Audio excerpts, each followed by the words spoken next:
दोस्तों, काफी समय पहले की बात, एक गरीब ब्राह्मण दरिद्रता से दुखी होकर अपने राजा के यहां धन याचना करने के लिए चल पड़ा।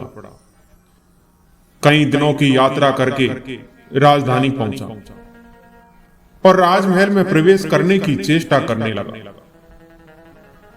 उस नगर का राजा बहुत ही चतुर था। वह सिर्फ सुपात्रों को दान देता था।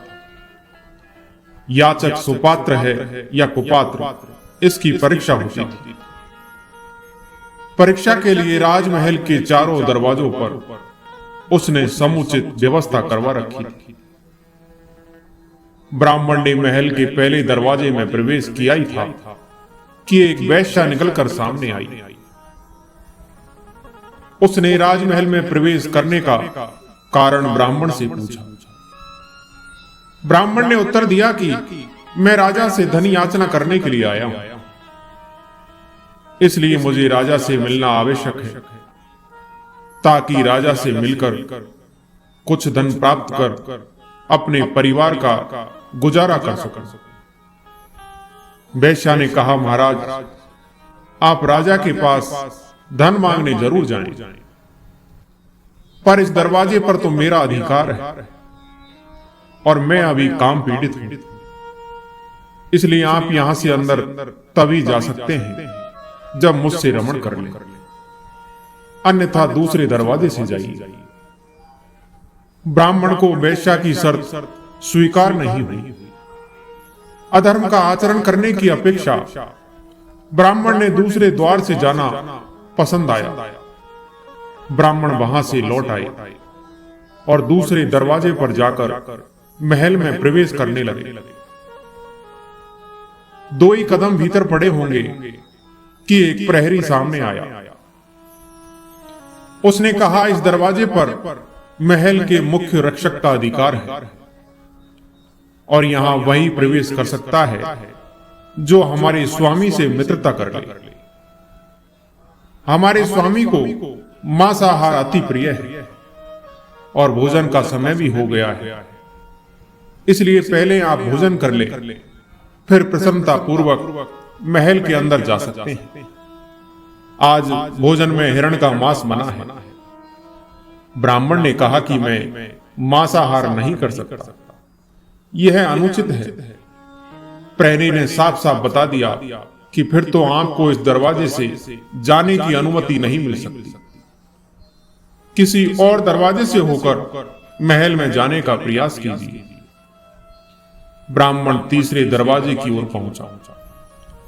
तीसरे दरवाजे में प्रवेश करने की तैयारी कर ही रहा था कि वहां कुछ लोग मदिरा और प्याले लिए बैठे मदिरा पी रहे थे। ब्राह्मणों ने अनदेखा करके घुसने लगा। एक प्रहरी आया और कहा कि थोड़ा हमारे साथ मद पियो, तभी अंदर महल में जा सकते हो। यह दरवाजा सिर्फ उनके लिए है जो मदिरा पान करते हैं। ब्राह्मण ने मदपान नहीं किया और उल्टे पांव चौथे दरवाजे की ओर चल दिया। चौथे दरवाजे पर पहुंचकर ब्राह्मण ने देखा कि वहां जुआ हो रहा है। जो लोग जुआ खेलते हैं वे ही लोग महल के अंदर प्रवेश करते हैं। जुआ खेलना भी धर्म विरुद्ध है। अब तो ब्राह्मण बड़े सोच विचार में पड़ गया कि अब किस तरह महल में प्रवेश किया जाए। चारों दरवाजों पर धर्म विरोधी शर्तें हैं और पैसे की मुझे बहुत जरूरत है, इसलिए महल में प्रवेश करना भी जरूरी है। ब्राह्मण बेचारा क्या करे, एक ओर धर्म था तो दूसरी ओर धन। दोनों के बीच घमासान युद्ध उसके मस्तिष्क में होने लगा। ब्राह्मण जरा सा फिसला। उसने सोचा, जुआ छोटा पाप है, इसको थोड़ा सा कर ले तो तनिक सा पाप होगा। मेरे पास 1 रुपया बचा है, क्यों न इस रुपये से जुआ खेल लूं और महल में प्रवेश पाने का अधिकारी हो जाऊं। विचारों को विश्वास रूप में बदलते देर नहीं लगी। ब्राह्मण जुआ खेलने लगा। 1 रुपए के 2 हुए, 2 के 4, 4 के 8, जीत पर जीत होने लगी। ब्राह्मण राजा के पास जाना भूल गया और अब जुआ खेलने लगा। जीत पर जीत होने लगी। शाम तक हजारों रुपए का ढेर जमा हो गया। जुआ बंद हुआ। ब्राह्मण ने रुपयों की गठरी बांध ली। दिन भर से खाया कुछ नहीं था। भूख जोर से लगी रही थी। पास में कोई भोजन की दुकान भी नहीं थी। सो ब्राह्मण ने सोचा कि रात का समय है, कौन देखता है, चलकर दूसरे दरवाजे पर मांस का भोजन मिलता है, वही खा लिया जाए।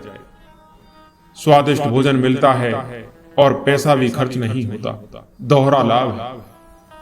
जरा सा पाप करने में कुछ हर्ज नहीं।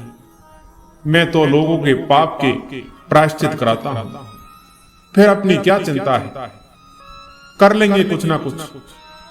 ब्राह्मण ने मांस मिश्रित स्वादिष्ट भोजन को छक कर खाया। अस्वाभाविक भोजन को पचाने के लिए अस्वाभाविक पाचक पदार्थों की जरूरत पड़ती है। तामसी और विकृत भोजन करने वाले अक्सर पान बीड़ी शराब की शरण लिया करते हैं। ब्राह्मण ने कभी मांस खाया नहीं था, इसलिए पेट में जाकर मांस अपना कर्तव्य दिखाने लगा। अब उन्हें मदपान की आवश्यकता महसूस हुई। आगे के दरवाजे की ओर चले और मदिरा की कई प्यालियां चढ़ा। अब ब्राह्मण 3 प्रकार के नशे में थे। धन काफी था, साथ में सो धन का नशा, मांसाहार का नशा और मदिरा भी आ गई थी। कंचन के बाद कुछ का, सुरा के बाद सुंदरी का ध्यान आना स्वाभाविक है। ब्राह्मण पहले दरवाजे पर पहुंचे और वेश्या के यहां जा विराजे। वेश्या ने उन्हें संतुष्ट किया और पुरस्कार स्वरूप जुए में जीता हुआ सारा धन ले लिया। एक पूरा दिन चारों द्वारों पर व्यतीत करके दूसरे दिन प्रातः काल ब्राह्मण महोदय उठे। वेश्या ने उन्हें घृणा के साथ देखा और शीघ्र ही घर से निकाल देने के लिए अपने नौकरों को आदेश दिया। उन्हें घसीटकर घर से बाहर कर दिया गया। राजा को ब्राह्मण की सारी सूचना पहुंच चुकी थी। ब्राह्मण फिर चारों दरवाजों पर गया। सब जगह खुद ही कहा कि वह शर्तें पूरी करने के लिए तैयार है, प्रवेश करने दो। पर आज वहां शर्तों के साथ भी कोई अंदर जाने देने को राजी नहीं हुआ। सब जगह से उन्हें दुत्कार दिया गया। ब्राह्मण को ने माया मिली न राम, जरा सा पाप करने में कोई बड़ी हानि नहीं है। यही समझने की भूल में उसने धर्म और धन दोनों को गवा दिया। दोस्तों, अपने ऊपर विचार करें, कहीं ऐसी ही गलती हम भी तो नहीं कर रहे। किसी पाप को छोटा समझकर उसमें एक बार फंस जाने से फिर छुटकारा पाना बहुत कठिन होता है। दोस्तों, जैसे ही हम बस एक कदम नीचे की ओर गिरने के लिए बढ़ा देते हैं, फिर पतन का प्रभाव तीव्र होता जाता है और अंत में बड़े से बड़े पापों के करने में हिचक नहीं होती। हर पाप के लिए हम खोखले तर्क भी तैयार कर लेते हैं, पर याद रखें, जो खोखला है वह खोखला है। छोटे पापों से भी वैसे ही बचना चाहिए जैसे अग्नि की छोटी चिंगारी से सावधान रहते हैं। सम्राटों के सम्राट परमात्मा के दरबार में पहुंचकर अनंत रूपी धन की याचना करने के लिए जीव रूपी ब्राह्मण जाता है और प्रवेश द्वार पर काम, क्रोध, लोभ, मोह के 4 पहरेदार बैठे हुए हैं। वे जीव को तरह तरह से बहकाते हैं और अपनी ओर आकर्षित करते हैं।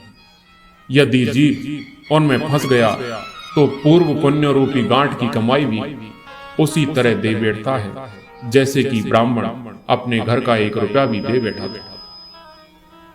जीवन इन्हीं पाप जंजालों में व्यतीत हो जाता है और अंत में वैश्य रूपी ममता के द्वार से दुत्कारा जाकर रोता पीटता इस संसार से विदा हो जाता है। दोस्तों, ध्यान रखना, कहीं हम भी उस ब्राह्मण की नकल तो नहीं कर रहे। कोई भी व्यक्ति 2 के समक्ष कुछ नहीं छुपा सकता। एक तो वह स्वयं और दूसरा ईश्वर। दोस्तों, हमारी अंतरात्मा हमें कई बार हल्का सा ही सही एक संकेत देती जरूर है कि आप जो कर रहे हैं वह उचित नहीं है, हमें सही को चुनना है। दोस्तों, मैं आशा करता हूं कि ये कहानी आपको जरूर पसंद आई होगी। कहानी पसंद आई हो तो हमारी वीडियो को लाइक और सब्सक्राइब जरूर करें। धन्यवाद।